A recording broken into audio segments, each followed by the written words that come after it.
Almost. Okay, tell Joan. Yeah.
Good morning.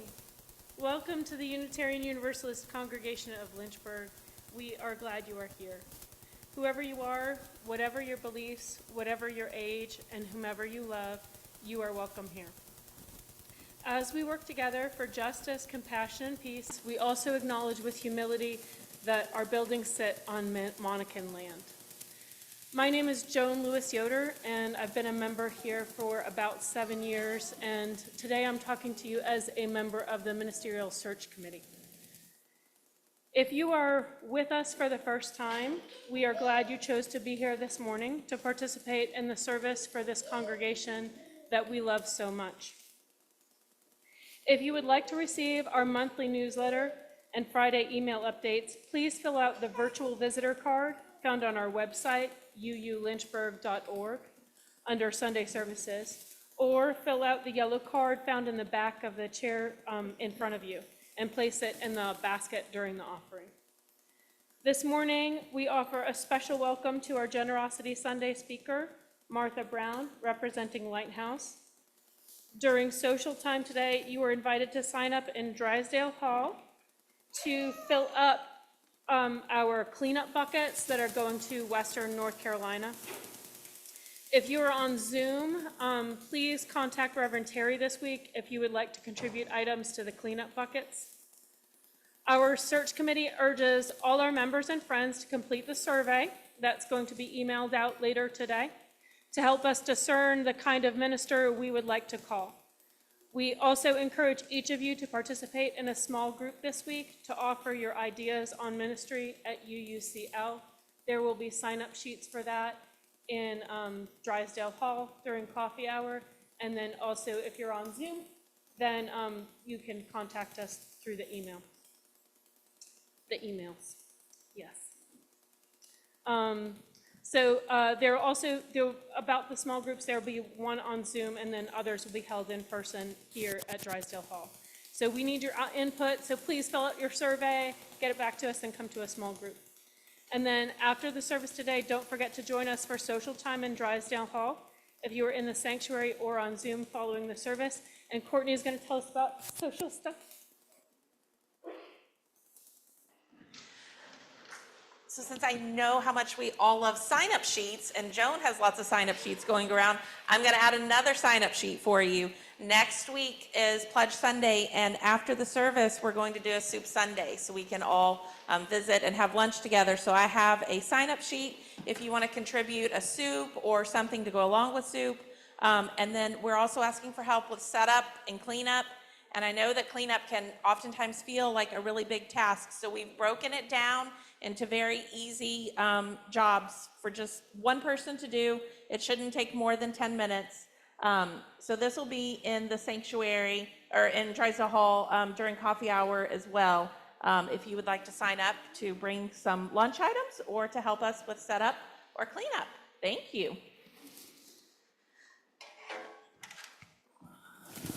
And now I advise to release our worries about the world and our own lives as we enter into the service by taking some slow, calming breaths.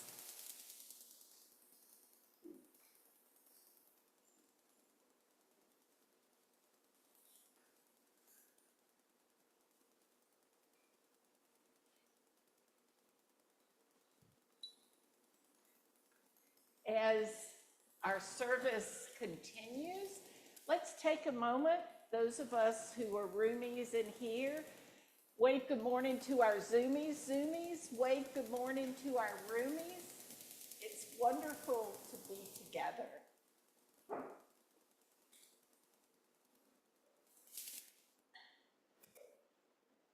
Let us now join together in the lighting of our chalice.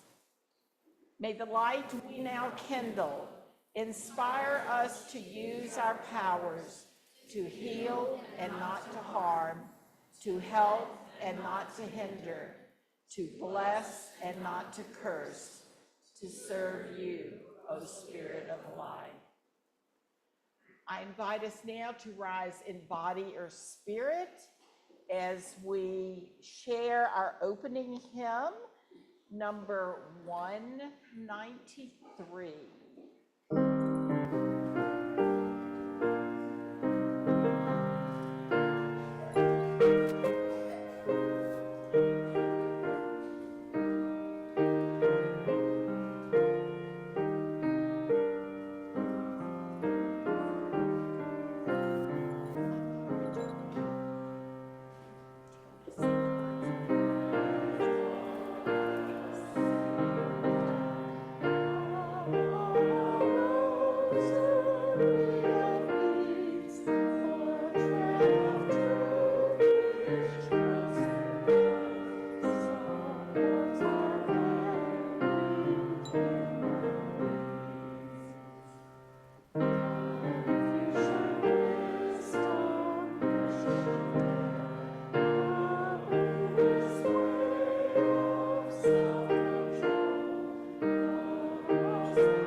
Thank you, and be seated. And I'd like to invite those young at heart to come join us up here.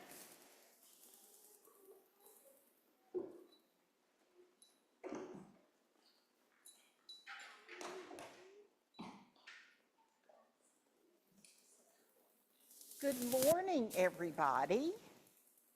How is everyone? Good? So, have y'all heard your parents or at school, maybe people talking about the floods that happened in western North Carolina? Well, a hurricane came through and a lot of people lost their homes. And in Florida, there was another hurricane that hit. And so people have been worried and upset, but also a lot of people like us have decided to help. So people can clean up their houses if they still have them left, and try to start life all over again new.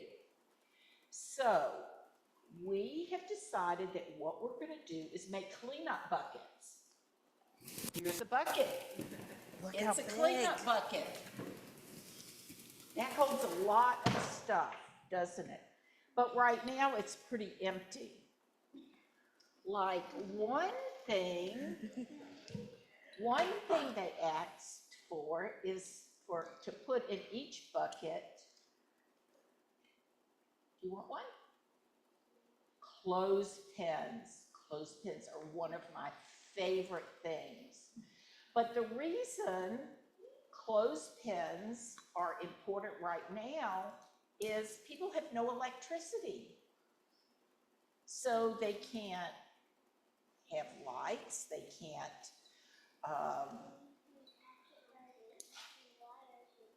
exactly. Yes, you said, yes, you can have one. Do you want to see if anybody else wants one? See if Maria. And you're absolutely right that people with clothespins, if they're going to put clothes or blankets or sheets or whatever to dry them out, they get a long clothesline like this. And when I was growing up, that's what we did all the time. We didn't have a dryer, and we lived out in the country, and so we put things with the clothespins, like you have now, onto this, and we would stretch them across. Clean stuff up. Yeah. Yeah. Yep, if we had clothes, we could hang them on And there. that really helps. So these are two things that we're going to put in our buckets. And I was thinking the last couple of days, one thing that people who are struggling to get food and clothing and clean water, some of them are feeling very sad, and they like to know that people who are outside, we could put money in the bins. You know what else we could do that would be very helpful? Yes, people do die at war, and sometimes people die in other ways too, and it makes us sad. But we can help them, some people who will get our buckets. If y'all could draw a picture or make a card to let people know, the people who get the buckets that we're working on, know that people in other places are thinking about them and that we care that their lives get better after losing so much. So I'm hoping that today and maybe in another week or two, y'all can help by doing pictures and cards. And also, the grown-ups can volunteer to get either 5 or 10, we've got 10 buckets of an item, and then give us your email. So we'll make sure that we get everything put in different buckets. So what are some of them that you think are interesting? They're very specific. Yes, so I really like this because the people that designed the cleanup bucket project have really put a lot of thought into what is needed and will be the most help. And so their requests are very specific. So that will make shopping easy because you don't have to worry about what to get.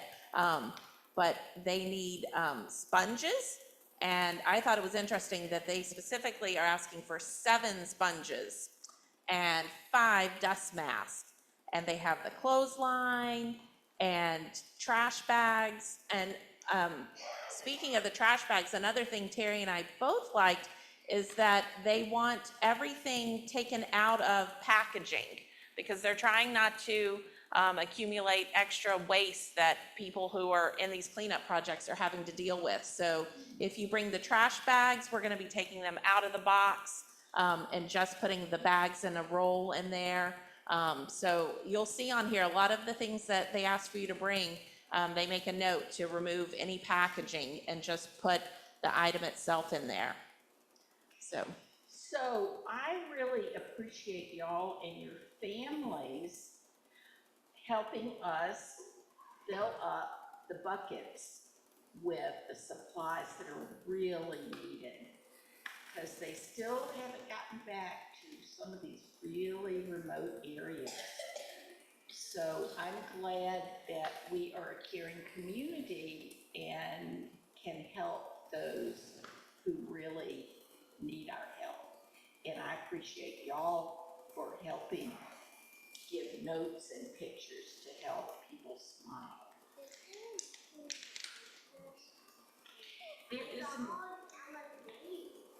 There is not a bucket right now in the kids' room, but would you like to take this and put it in y'all's room? Yeah, and we can put the cards in there, couldn't we? That's a great idea.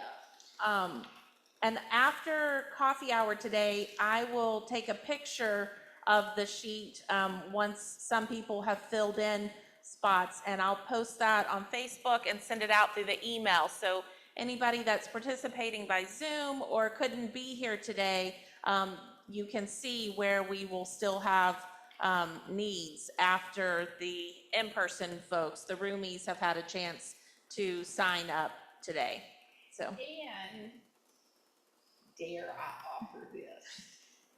If you don't have time or energy to shop for something, I'll shop for you.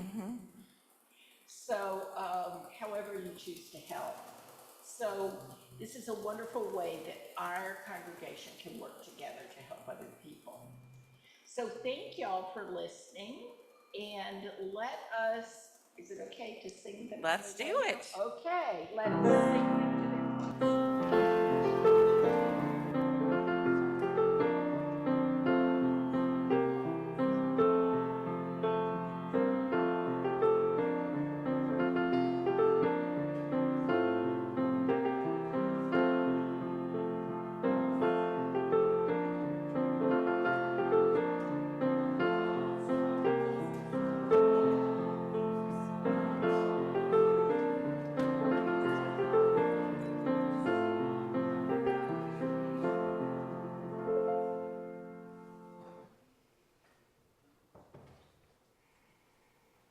I love our children. They're so wonderful.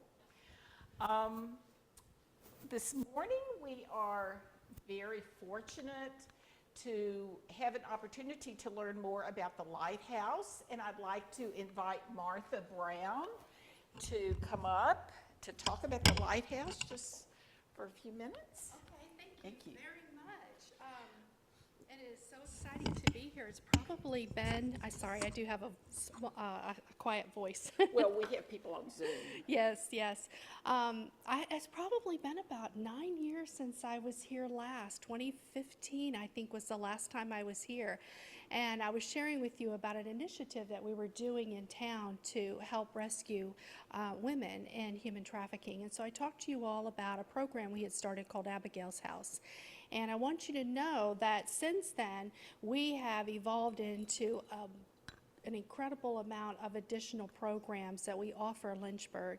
I was reading You're Welcome Here, a loving and vibrant and inclusive community, and reading through all of this, the only thing that I would add to this, if I were, looking at it in my own reflection, was empathy.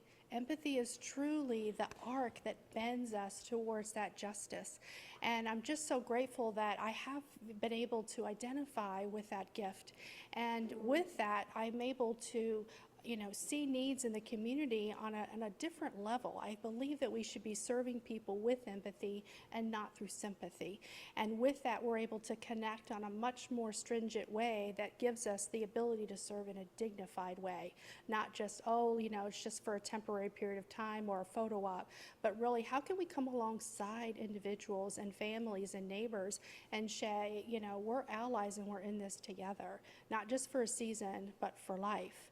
I was very excited to see my friend Molly this morning. She is definitely one of our servant leaders, and I always say to her, I want to be like you when I grow up, because her energy and her passion for the work that she does in this community is a beautiful beacon and example of why we are who we are and how we were able to find each other in this field, and now we get to work together.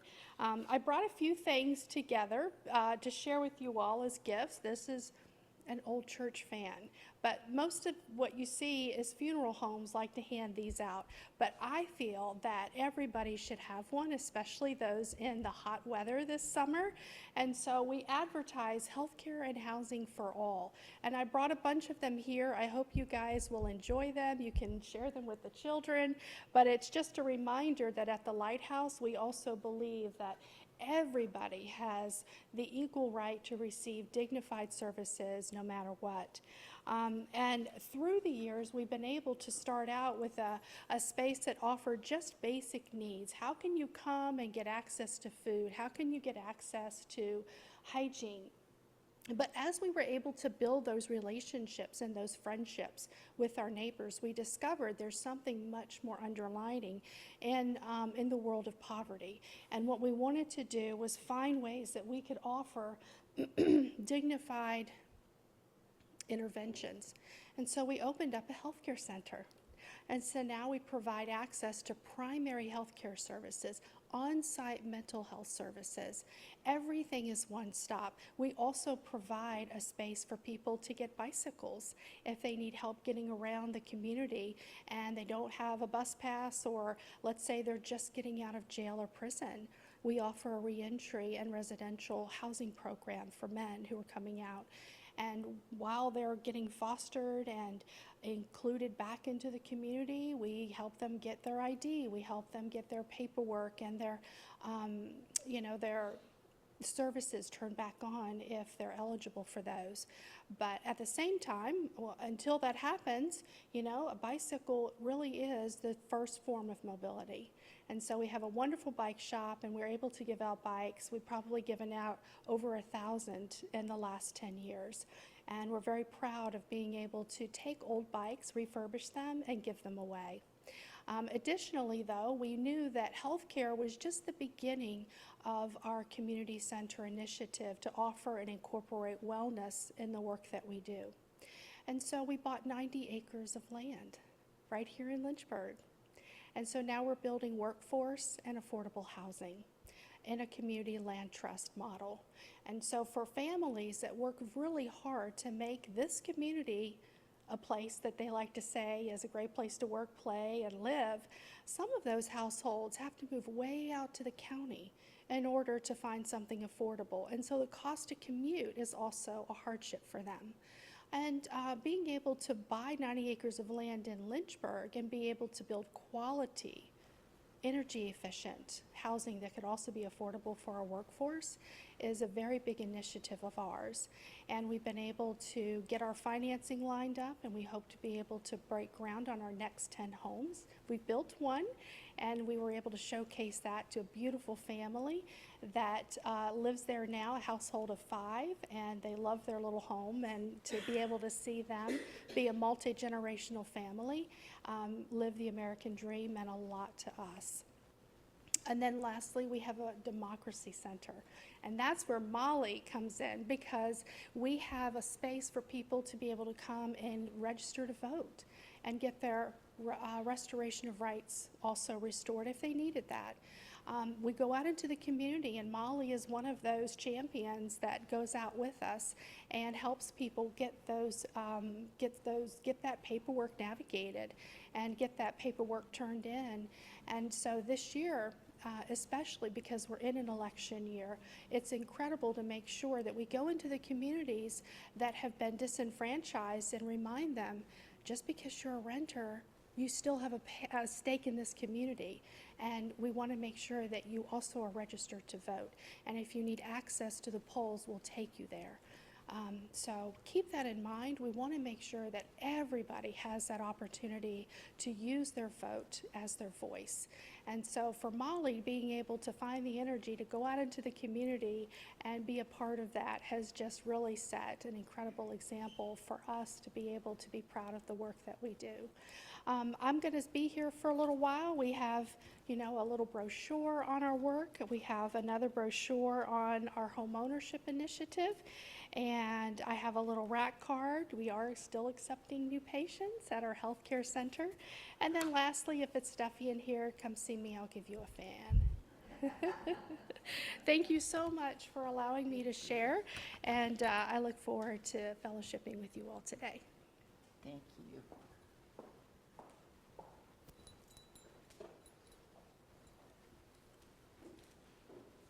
We take an offering of our gifts for the work of our community and the Lighthouse. If you want to make a separate check to the Lighthouse, please put in the memo. If you're making it out to the congregation, put it in the memo that it's for the Lighthouse. And yeah, thanks. And then folks on Zoom, if you would like to make a donation, you can either send a check or go online and pay by PayPal. We did talk about the QR code. I'm not sure if we're moving quickly. I don't know how to work QR codes, but other people do. Sorry. So it's a work in progress? It's a work in progress. We're all works in progress.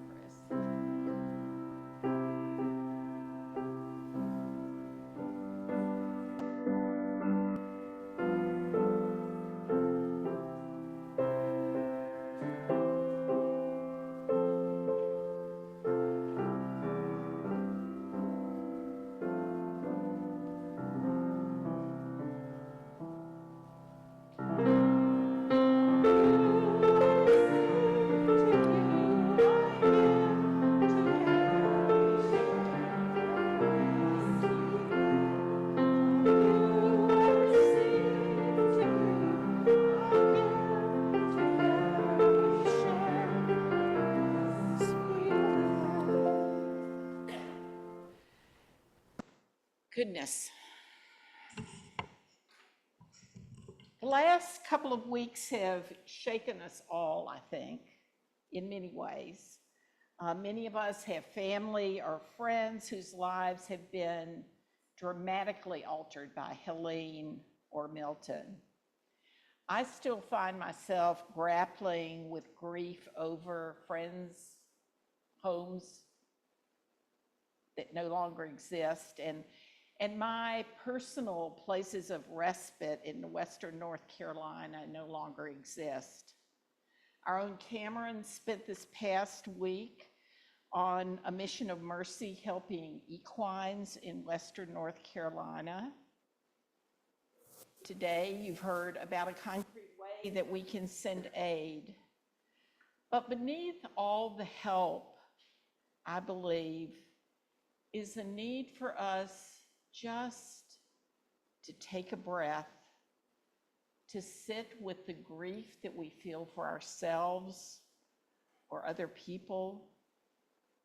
We need to hold love around our grief, to send thoughts and prayers to those who are suffering. Many of us understand the reality that no one recovers quickly from a disaster, if they recover at all. It's a long process. And Elizabeth Mount wrote a poem as her response to how to deal with her grief around particularly Helene. She wrote, "Perhaps the most important thing to remember is not that it will be okay. In many ways, it simply won't be. You, your neighbors, your loved ones will lose pets, lives, memories, furniture, access to food and water. You may lose your trusted nature in the cycles of life. You and your pets will startle at a slamming door, listen too intently to the creaks of the floorboards, wondering if another tree is falling, if another piece of your life is about to come apart. And it will hurt, and you will go numb, and everything will be so hard for longer than you imagined. But also there will be help and community and kindness and more people who want you to come out of it well and whole than you could ever possibly imagine. Things are at their worst amidst the aftermath of a disaster, but people, so many people, become their best. So let us hold in our hearts for just a few moments the loss and suffering of those in need. And may we be those people who are helpers and who hold in our hearts all those who are suffering. So let us take a few moments of silence.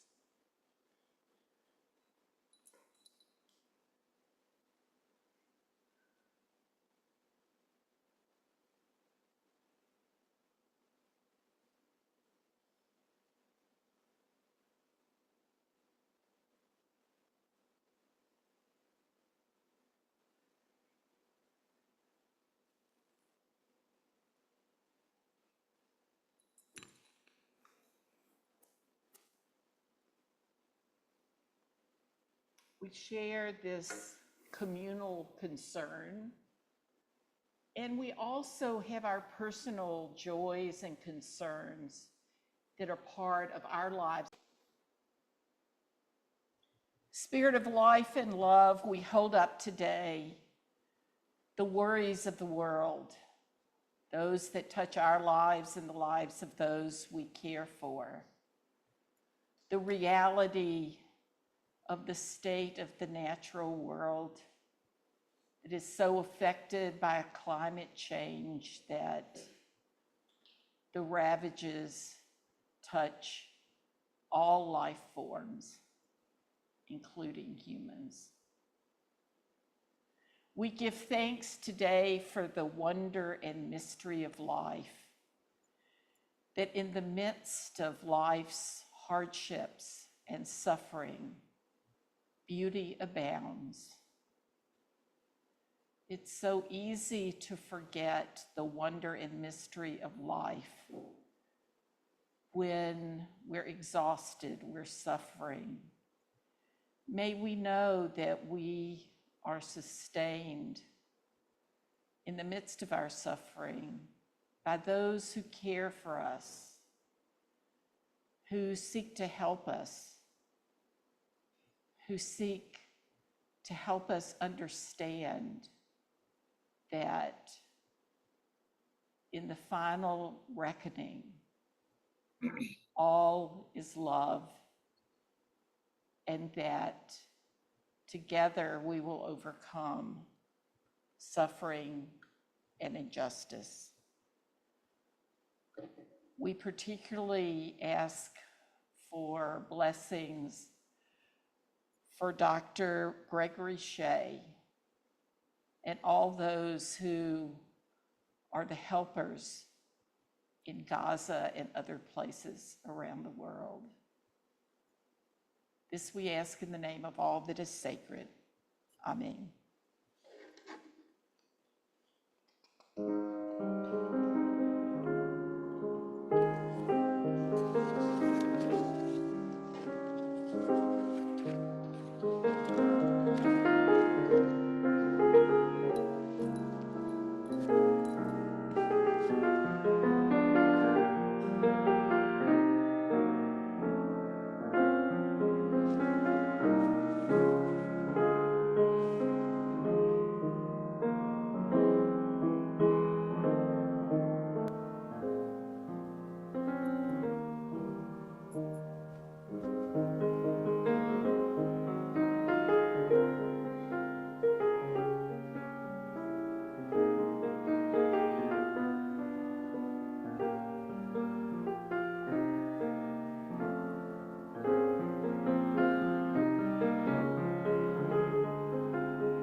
Well, thank you, Joan, for being here to give an update from the search committee process, and for everybody here.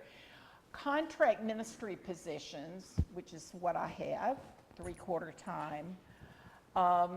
Contract ministry positions that are less than full-time are overseen by the Board of Trustees.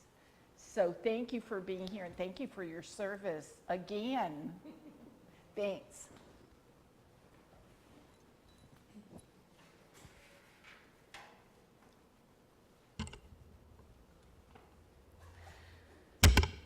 Sorry. So good morning again. Again, I'm Joan Lewis. I'm talking to you as a member of the search committee. We wanted to share a bit of information about where we are in the process.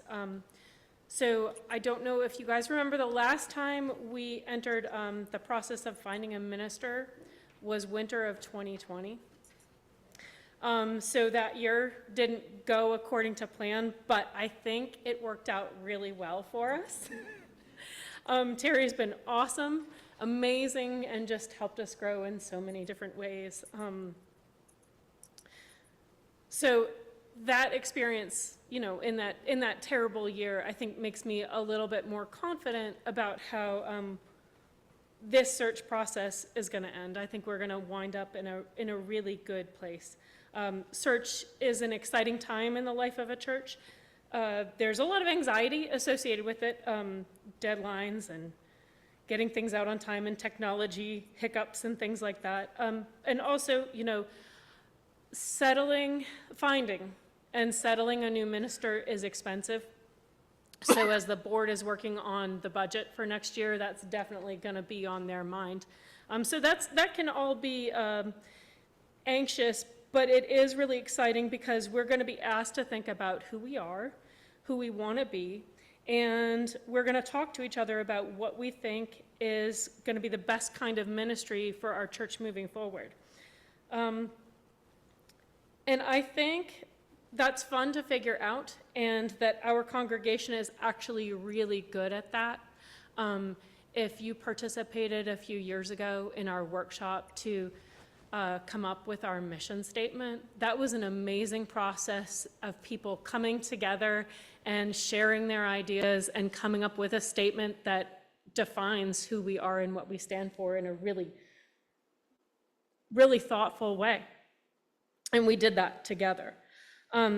So later today, you will be receiving an email with a link to a survey to complete, and also information about how to get a paper copy.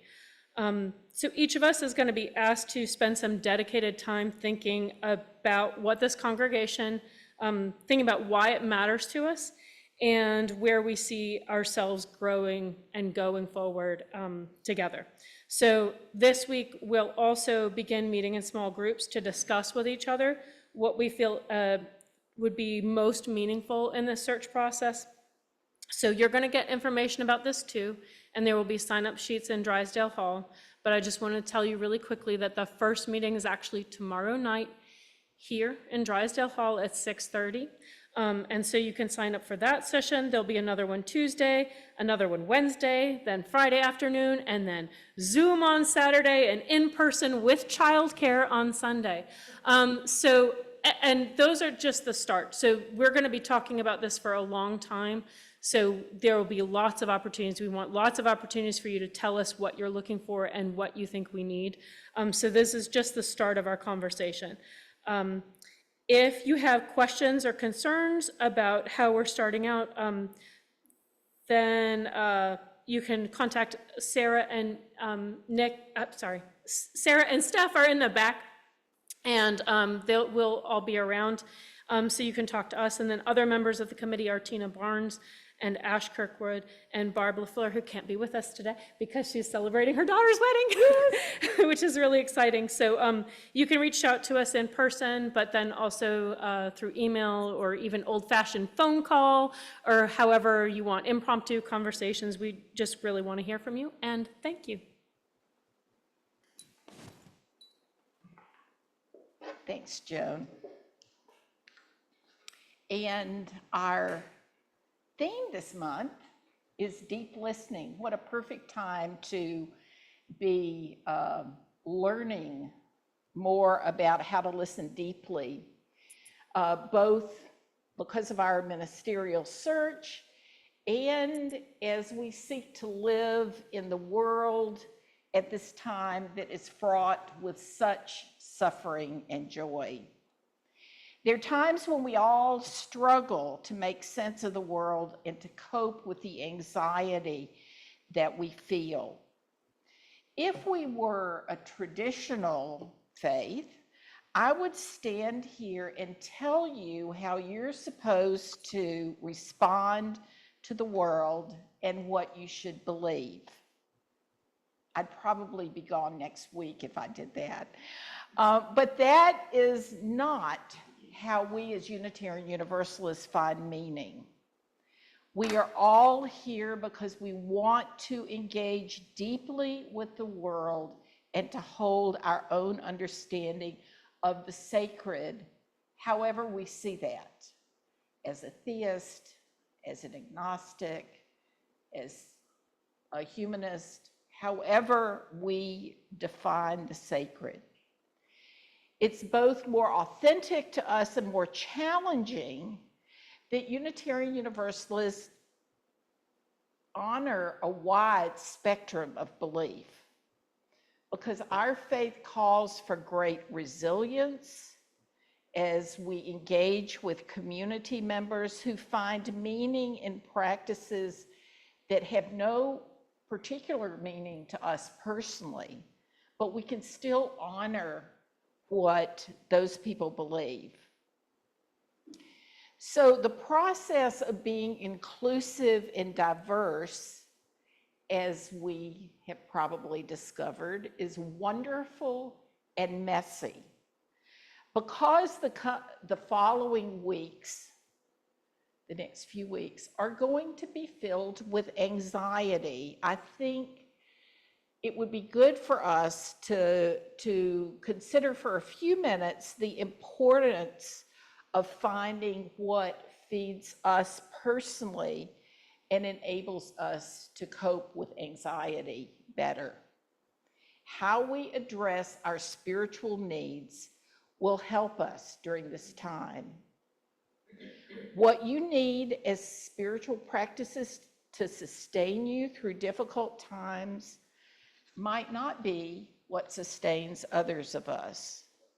Yet we all need practices of self-care to live fully and peacefully through the crises around us. For instance, Emily started playing she's taking a break. She started playing the prelude, and I remember hearing that in Western North Carolina in a community that no longer exists. So I was sitting there thinking, am I going to start crying as Emily is playing the prelude? I held it together. Our personality types,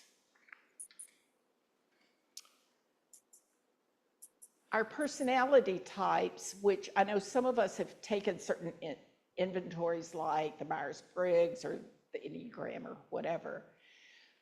We have those tendencies in terms of our personalities, but there are also spiritual types that help us learn how we can find and incorporate into our daily practices rituals that can be salves to our anxious souls.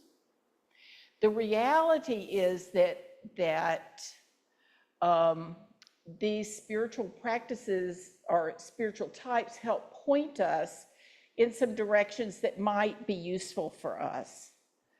For a number of years, I've been a student of Peter Richardson's research on spiritual types. We all fall into these spiritual types. Understanding these may help us find a path through tumultuous time. David, can you throw that thing up on the, thank you. So, This gives us a framework to try to figure out what could feed us so that we can release some of the worry and anxiety that we're feeling right now. We also probably realize, some of us, that these last events with the 2 hurricanes especially have added stress and anxiety to us. Okay. The first, wait a minute, sorry. No wonder I couldn't make sense of what I have written here. It's front and back. Sorry. This is the bad thing about having a script. So, the first spiritual type is on the upper right, and it's much beloved by Unitarian Universalists. It's the path of clarity and rationalism. Folks in this type want to learn and become smarter than they were. Intellectual sermons are a gift to these people. Spiritual practices that might be of use to people who are in this quadrant are study, learning, suggesting how change can happen through the spoken word and education. And for some of these folks, taking care of administration and teachings, concrete acts, may be ways of being of service for folks in this group that can help offset some of the stress and anxieties that they find. The second spiritual type, emotionally moving experiences, pietism and closeness. It's not pietism like we may have grown up with, but it's for people who are fed emotionally by moving experiences. Music, ritual are important to these folks, as are community gatherings and shared meals. These are the people who always show up with a casserole. They find spiritual solace in spiritual practices that are communal, being together, closeness, signing up for the potluck, especially if you sign up to clean up. That's an important thing. It helps these people feel that they can be a support and they are supported. Mantras, shared prayers, releasing anxiety through music or with caring gatherings can help those of us who are in this group. The third spiritual type, and you know who you are in here, are those of us who are spiritually engaged by action. Yep, Molly, we've already been talking about you this morning. The social justice folks who work to better the world and are morally focused. Many people who are in this spiritual type are fed by helping heal the wounds of the world. Think of all those habitat houses that Jimmy Carter helped build. That feeds their souls. What feeds ours may be being of service to those in our community and the larger world. That's why we have a Generosity Sunday every month, because we clearly want to be of service. The fourth spiritual type, at the lower left, is for those of us who are focused on the reality of the inner world and union with the absolute, if you want to use that wording. People who are in this type tend to be the mystics, and their spiritual practices reflect that inner meditative exploration. Prayer, meditation, connections with nature are all salves for these folks. Now, these types may seem fancy, but they do help explain why we are attracted to different aspects of congregational life and the kinds of activities that nurture us. Because we are a religiously diverse congregation, we need to understand that different practices will be healing to different people. It also is important for all of us to say to the staff or the board, you know, I really need to participate in a group that does this. Or I wish we had this activity because that would feed my soul. We need to know that, because if you don't share with us, then we can't be of service to you in terms of what your heart and soul need. I think this is a good time to figure out what feeds us so that we can release some of the worry and anxiety that's going to be showing up in the next few weeks. We also know that some of us have been triggered. So how might we find what feeds our soul? Some of us may have already been searching, and you might want to think about these spiritual types to begin to explore where to start. Now, I've had guilt for several years because I wanted to be the perfect meditator. I felt like a failure because I have a lot of friends who can sit for hours in silent meditation, sitting straight, and it seemed like their mind was really focused. My friend Pam goes to an ashram and she sits like 12 to 15 hours a day. I would be crazed at the end of the first day. Now, I like to sit in meditation, but that's not my path. Many folks feel that they have so much anxiety that they need some way of sort of connecting with the earth, of being grounded. I think it's really interesting that in some cultures, some cultures actually plant a person, like they dig a hole and the person stands in the hole and the dirt is filled in to help them once again feel like they're in touch with the earth. Now, in our culture, that would seem a bit strange, but we can sit, do creative visualization, imagine ourselves rooted into the earth. And for many people, that reduces their anxieties. During my search for my spiritual practice, my therapist suggested I journal. I laughed. It's like, that is totally not me. I write sermons. I then learned that I couldn't be a good Buddhist because I'm too wiggly. My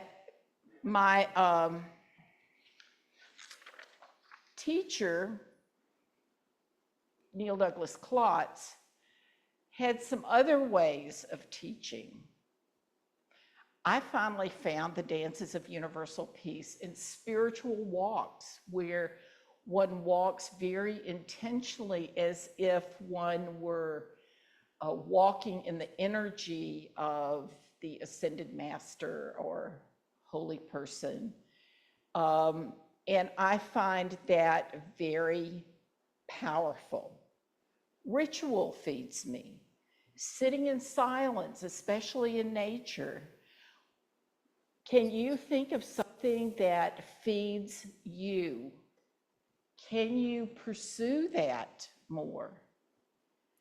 Getting in touch with nature is probably one of the most profound ways of dealing with our anxiety and stress. Sometimes simply breathing makes a huge difference.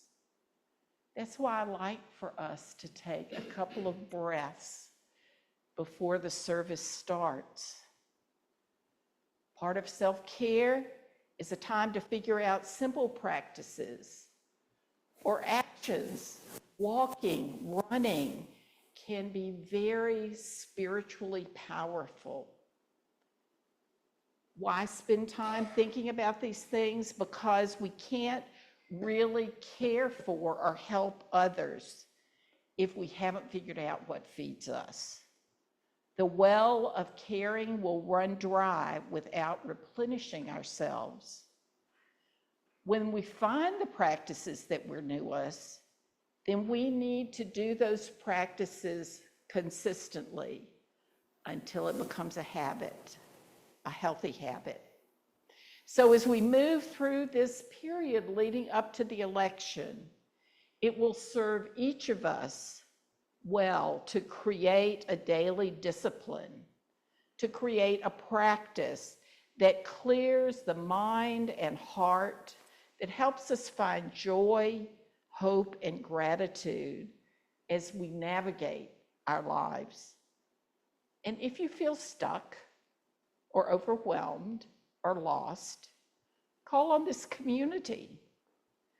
We may not all be at the point that you are or where you are in your spiritual process, but you can find somebody to walk with or talk with or have tea with. We are here to support one another. As we center ourselves in nurturing practice, we just might find a sense of gratitude for the abundance in our lives. As we traverse the coming weeks, may our diverse faith help us to understand our place, not only in human community, but in the web of life. I invite us now to rise in spirit as we share hymn 194, Faith is a Forest.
As our service draws to a close, we extinguish the flame of our chalice as we say these words together.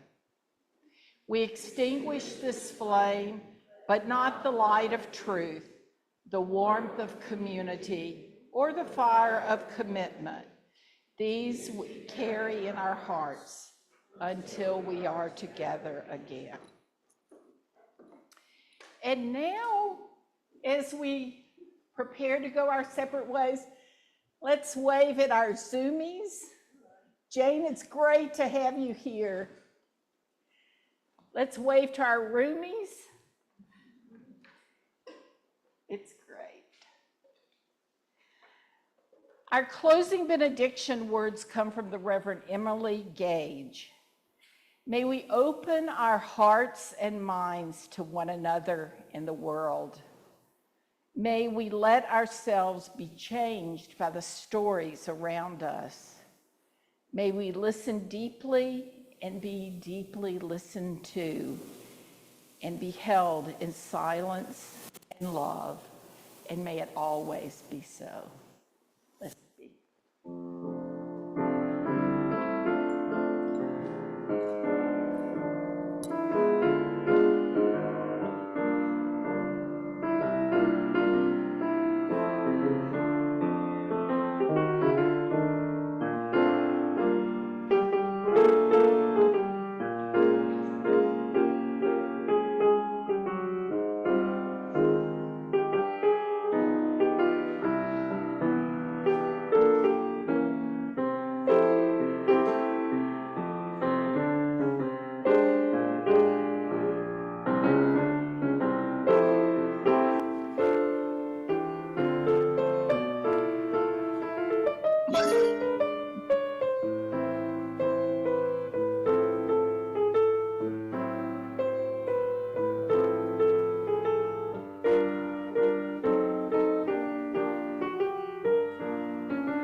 Go in peace and sign up on those sign-up sheets.